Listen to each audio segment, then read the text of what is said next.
Hi, I'm John Stevenson, and we're going to be looking at Alexander's conquests of Persia in our continuing study of the period between the Testaments. We left off with Alexander becoming king. He's only 20 years old. His father's been assassinated, and his advisors told him, things are a little bit dicey. It would be good for you. In fact, it would be good to spend some time, maybe a few years, securing your place on the throne. Some areas to the north had just revolted. Make sure that things are okay here in Macedon, and then maybe a few more years dealing with that rebellion of the kingdoms to the north in the Balkans, and maybe 10 or 20 years you can get back to the point where your father was, and you can be ready to take up this conquest of Persia. He's not going to do that. He's going to deal very, very quickly with issues regarding the throne, just in a matter of a few days. He will march immediately up into the Balkans, put down that rebellion, and before anybody even realizes it, he's going to be back and approaching the city states to the south, and he will have himself recognized as the leader of the League of Greek Nations. And this all happens in very short order. And so in 334, he's ready to begin his invasion of Persia. As he's marching across Macedonia and then Thrace with his armies, he comes first of all to the Hellespont. That's this narrow body of water. It's only about a mile wide, that separates the Greek peninsula, Macedonia, from Asia. When I say Asia, we're speaking of what the Greeks also called Anatolia, modern-day Turkey. Uh, eh, let's zoom in on that section because this is where he's going to fight his first battle. Um, he comes across this area, across the Hellespont. Notice Troy to the south. As he crosses, he's actually going to take some time and go down to the tomb of Achilles. Um, the story goes that he saw Achilles as one of his uh, ancestors, and so he really identified with Achilles, that young Homeric hero who had died in the prime of life and yet had made a great name for himself, almost legendary, almost can I say it this way, almost godlike. And Alexander is envisioning himself as another one of those heroes.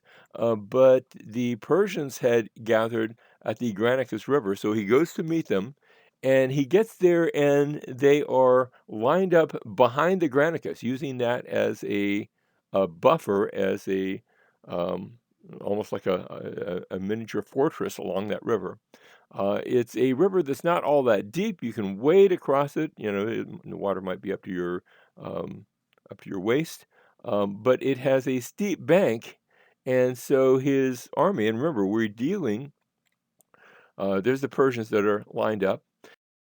We're dealing with Alexander's phalanx, which is very good for flat, level land, but when you're dealing with heavy riverbanks, that's another case entirely.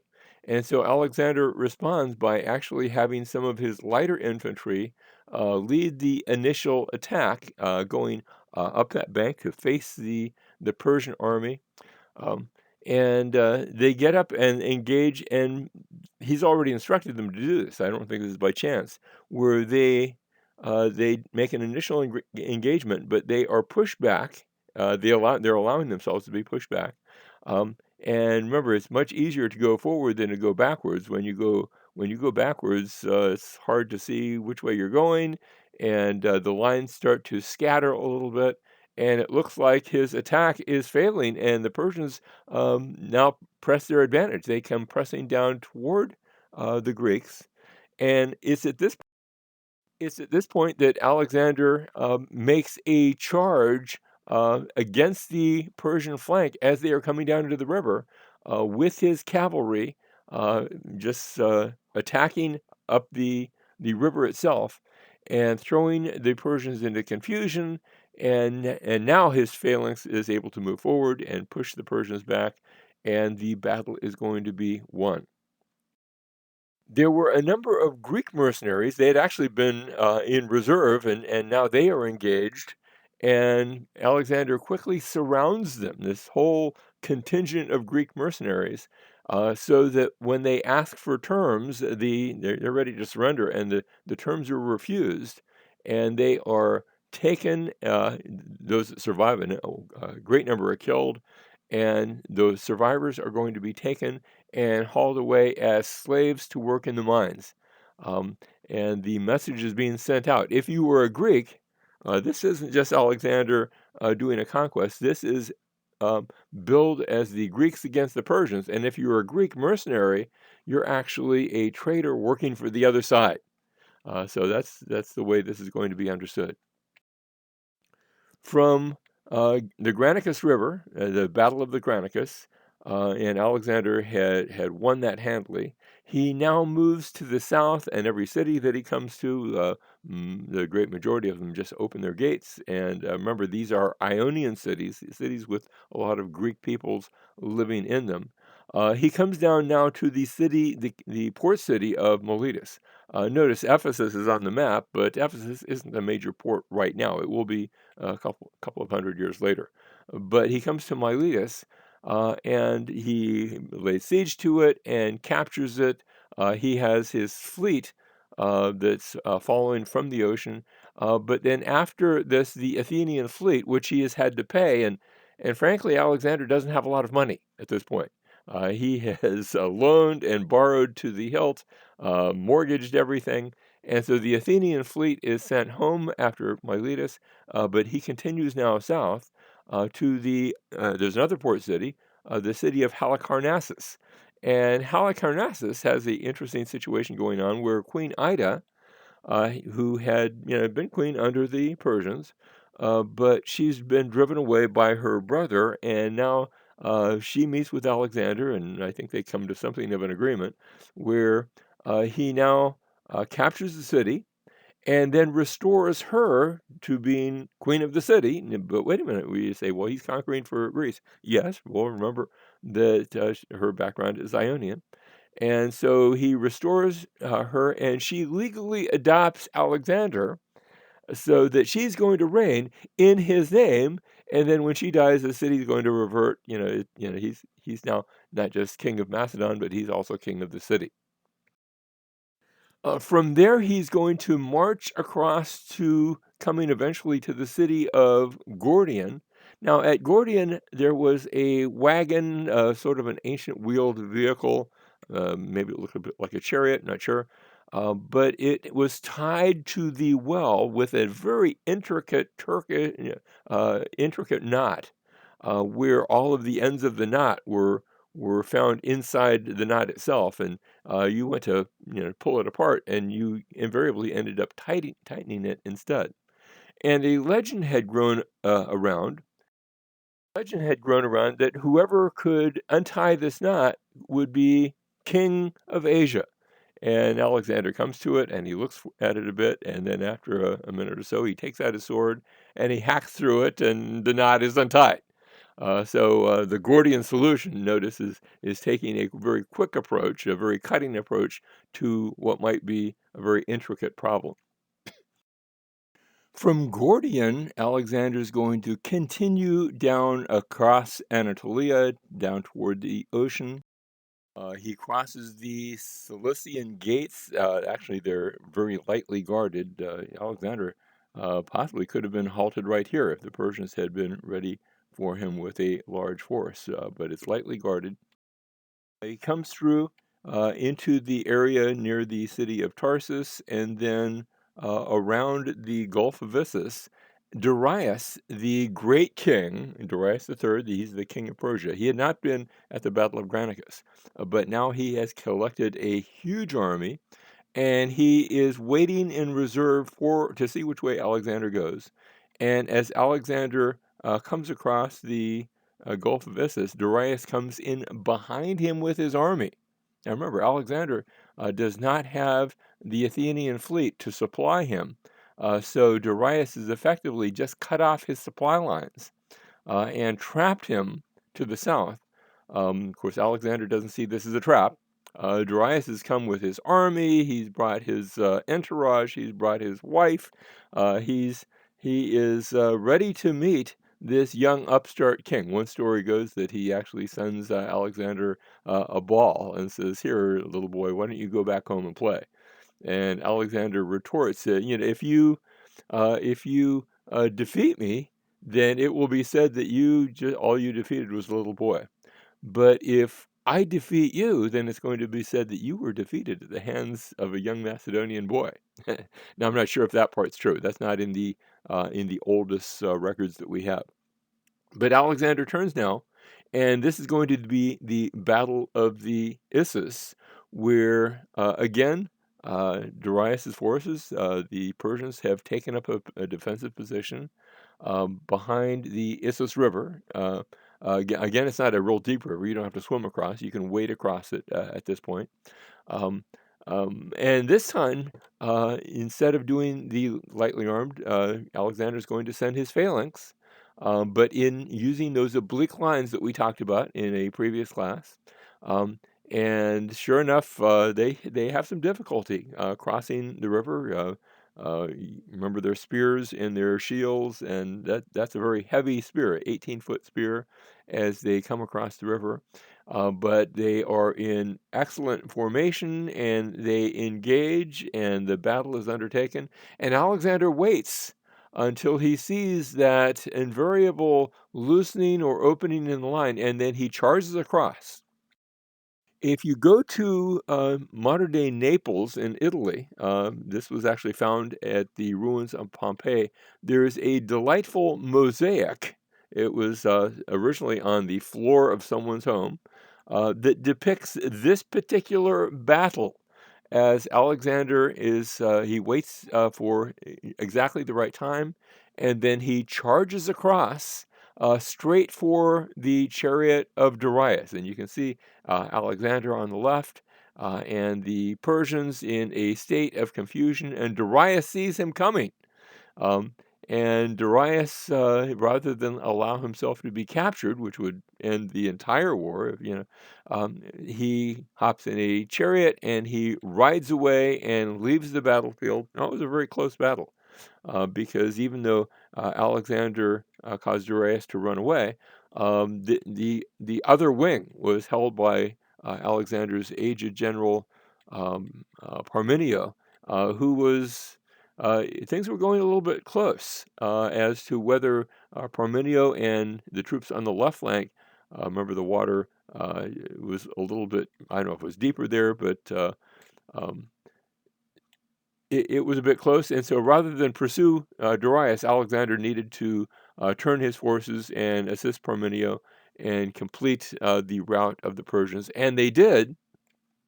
And they captured not only uh, Darius's military train, that is his baggage and all the money to pay his Persian troops were in the baggage, along with Darius's family. They were captured as well. And when they were brought before Alexander, he said, "Don't worry, we're going to treat you as befits the family of a king." He says to Darius's mother, "You will be as though you were my mother. You will be treated with honor and respect." And he does that. So Alexander has won that victory. Darius had raced away, but he survives to fight another day. And Darius is going to make his way back to Mesopotamia, and he will regather another and a much bigger army. He's now going to be taking Alexander a lot more seriously. And from this point now, Alexander is going to make his way southward along the coast. Every city that he comes to, they open their gates, and he says, "Welcome to the to the Macedonian Empire. You're now going to be paying taxes to me, but life will go on for you." Um, and each city capitulates in regular order until he gets to the city of Tyre. Tyre is a Phoenician city, but remember, this whole area had been under Persian domination. And the city of Tyre had faced Nebuchadnezzar a couple of hundred years earlier. There's both a mainland part of the city where its walls had long since been destroyed by Nebuchadnezzar. Um, but there's also an island about half a mile off the coast. And as we said before, Alexander had sent his navy home. So he doesn't have a navy. And the island city of Tyre, with its two harbors, the Sidonian harbor and the Egyptian harbor, they say, well, we're not going to surrender to you. We're we're quite happy the way we are. And he says, well, I'm not going to leave a city behind me, a naval power that could come back behind me and cut off my supplies. And so he decides to besiege the city. And to do that, he takes all of the buildings, the rubble of the walls, everything that's on the mainland city, and that's going to be used to build a artificial causeway. Now, a causeway is different than a bridge. A bridge is over the water. He doesn't have bridge building techniques that can span a half a mile out to the island. But he will just throw it all into the water to build an artificial causeway.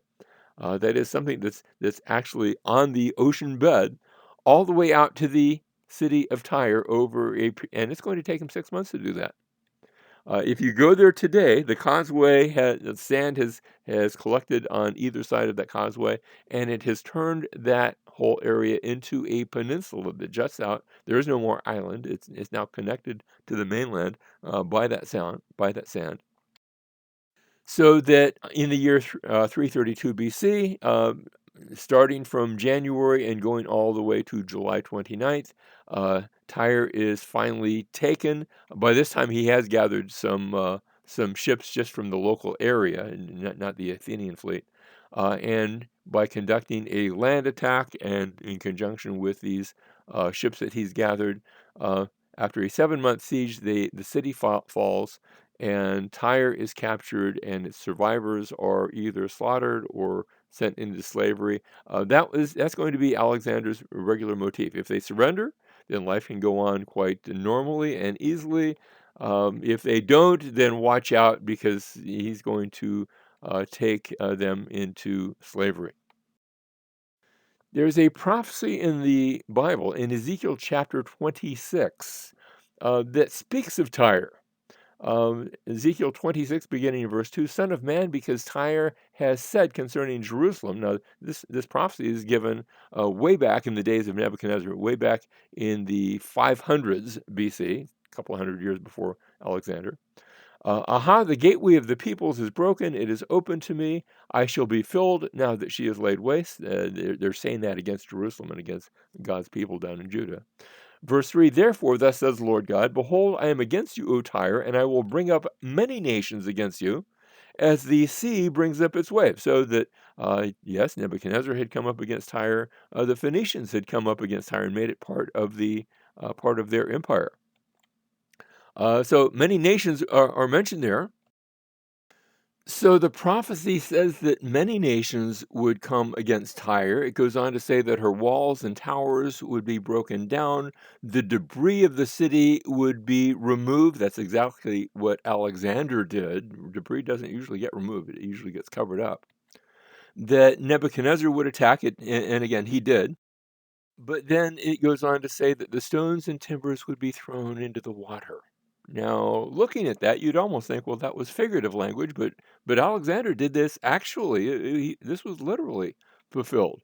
That Tyre would be a bare rock and a place for the spreading of nets. There remains to this day on that site a fishing village that juts out into the ocean. That the city would not be rebuilt. There is a city down the coast called Tyre, but that's about 4 miles away. And this place was not part of that. After this, Darius sends a letter to Alexander. And Darius offers Alexander all of the lands that are west of the Euphrates River, that his daughter would be given in marriage to Alexander. Remember, Alexander had captured his family, including the daughter, but he's taken care of them and returned them, and so now this offer of legitimacy is given. When he receives that letter, Parmenio, Alexander's right hand, I'm going to say left hand man, not in a bad way, but Parmenio would regularly take the left flank in a key battle. But Parmenio, the older general that worked for Alexander, said, "If I were you, I would take that gladly." To which Alexander responded, "If I were Parmenio, I would take this offer as well." But he returns his reply and he says, "You're giving me what I already have. I'm coming for the rest of the Persian Empire." But he's not going to do that initially.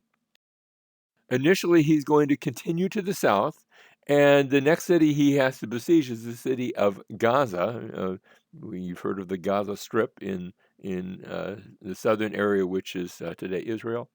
And while he is besieging Gaza, he sends to Jerusalem for supplies and additional men to be conscripted into the army. And Jerusalem closes its doors to Alexander and refuses him. Well, you know what that means.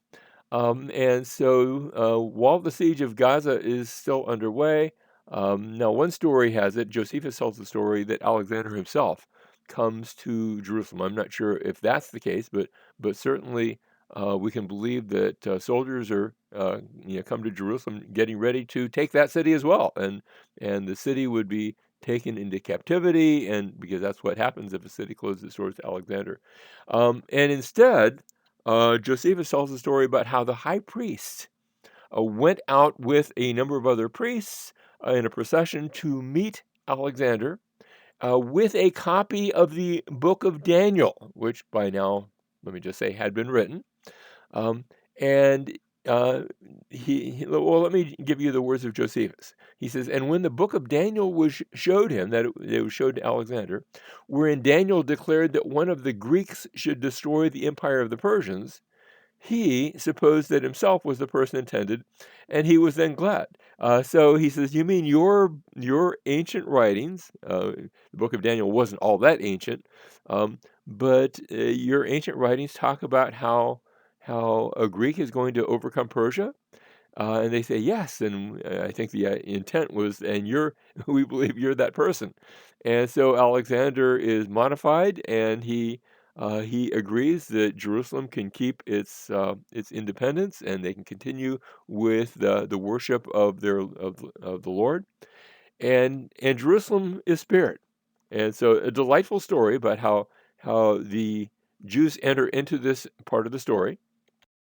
From here, Alexander continues on into Egypt, which he quickly subjugates. Now, Egypt had already been in something of a state of rebellion against Persia. The relationship between Persia and Egypt had been fiery at different times. There had actually been Greek mercenaries who had gone down and fought for the Egyptians against the Persians at an earlier date. So this is actually fairly easy, although there is a those that revolt against Alexander down in Thebes. He goes down very quickly and puts that down.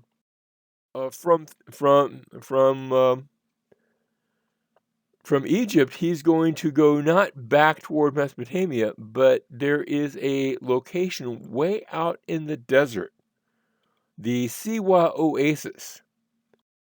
Getting there is going to go through some very harsh territory, but Alexander will make his preparations, have water placed along the way, and he will march out to the Siwa Oasis, where there the temple of Amun, and there he will come to that temple, and the priests there will declare him to be a son of Amun.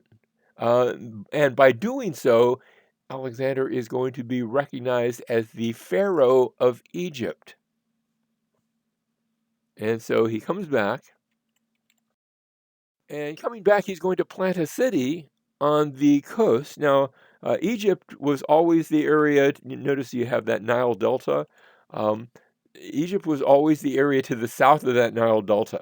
They didn't have much in the way of cities along the coast. The Egyptians had never been much into having a navy that sailed out into the Mediterranean. Their ships would just sail up and down the Nile River, which made them not great sailors. They weren't used to going out into the ocean. But Alexander is going to change that, and he will have a city built on uh, one of the delta rivers that come down from the Nile, on the far westernmost, and that's going to be the city of Alexandria. He has his architects lay out the city, and they will build this, and it will be one of the major cities of the ancient world. Coming up, we're going to continue to see in our class the city of Alexandria and how it will play a key part in future history. From Alexandria now, he's going to make his way into Mesopotamia, and he's actually headed to a place called Gaugamela, where Darius has gathered a much larger army now and is waiting for him. And this will be the third battle, major battle against the Persians, the second confrontation against Darius himself. And Alexander, even though his forces are large, the Persian forces are going to greatly exceed his own. Here at Gaugamela, and sometimes we refer to this area as Gaugamela, sometimes we refer to Arbela. They were two different cities or villages that are in this general area. Darius had opened up, and he had cut away any forests or trees or anything that would be in the way, leveled the area so that it was a big, giant open plain ready for his troops, giving his great numerical advantage, it's complete advantage. So Alexander couldn't hide behind having the ocean on one side and mountains on the other, using terrain to his advantage. Alexander had been always very keen on being able to use the terrain to his best advantage. And so Darius was trying to do away with that. His forces greatly outnumbered those of Alexander. Again, Alexander sets up his forces on those same oblique lines that we've seen. And as the battle begins, Darius's forces are going to almost envelop the forces of Alexander. You've got Parmenio over on the left flank, and at one point he sends word that I'm not sure if they'd broken through the main lines or were sweeping around. But the baggage train that they had left behind them, army's always going to leave its baggage and supplies behind them, is in danger of being captured by the Persians. And Parmenio sends word, and Alexander retorts very quickly, "If we win the battle, we can pick up baggage from all over we can go take the Persian baggage. If we lose, we're not going to need any baggage, so let's just win the battle." Um, the Macedonian phalanx, of course, is at the center point of the battle, but that only works if they do not get flanked. And Parmenio was actually in danger, especially, I think both sides probably, but the reports that we read have Parmenio reporting that he's being flanked and in danger of losing that whole wing of the battle. Alexander has waited until just the right time to break through with his companion cavalry, like he had done at Essos, again charging right for the chariot of Darius. A repetition where Darius sees Alexander coming for him, and I don't think it was necessarily a act of cowardice, but if he is captured or killed, then that there goes the whole empire. So he again uh, flees in his chariot and flees the battlefield. That doesn't immediately end the battle. There's a lot of hard fighting that remains, but Alexander has again won a victory, and um, Darius is going to go to the east now, looking to the aid of his satraps to the east to again eventually raise another army. I think that's his plan. It's not going to take place. We'll explain what happens in a bit. From Arbela or Gaugamela, whichever city we name that battle for, Alexander is going to go south to Babylon, which he will capture there's not going to be any battle involved. He's just going to walk in and self-proclaim himself the king of Babylon. The Ishtar Gate, which had been there going all the way back to the days of Nebuchadnezzar, was still there in Alexander's day. If you want to see that, you can go to the museum, the Pergamum Museum in Berlin, and it has been reassembled there, and it's still standing for visitors to see today. From Babylon, he's going to go to Susa, the capital of the Persian Empire. Persia actually has two capitals, one being at Susa, the other one, a much newer one in Alexander's day, at Persepolis. Persepolis just means the city of the Persians. And so both of these capitals are going to, again, be captured very quickly, very easily. Alexander is the undisputed ruler of the central portion of Persia at this point. Uh, Persepolis he will actually burn in um, and he's going to say this is sort of recompense. This is payback, if we can say it that way, for what the Persians had done to the city of Athens back in the days of Xerxes, how they had burnt Athens, and so now Persepolis is torched. As a result, the library at Persepolis, remember libraries were made at this point in history. You could do papyri if you were in Egypt, but everywhere else you would probably use clay tablets, and the fire is going to bake those clay tablets very heavily so that they will be preserved. That's an unintended consequence. But Persepolis will be torched. The ruins are still there today. And from Persepolis, now Alexander he hears that Darius is again working on trying to gather another army. So he goes off in pursuit of Darius, and he will catch up with him. By the time he does, the satrap Bessus from the east has had enough of Darius and has turned against him. Alexander, his troops finally find Darius, who has been killed by his own satrap, by one of his own governors. And Alexander comes on the scene and orders that the body be taken and cared for and treated respectfully. And now Alexander builds himself. He says, I am here now, not to fight Darius, because Darius is dead. I'm going to punish the slayer of Darius, the one who turned on him.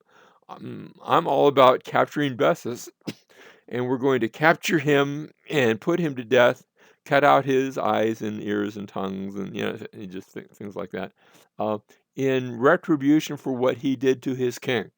Now, notice how quickly things change. And so this will bring Alexander to the eastern part of the empire, and it's going to take a number of years of hard fighting, eventually going all the way to India. But we will look at that portion of Alexander's campaign in a future class.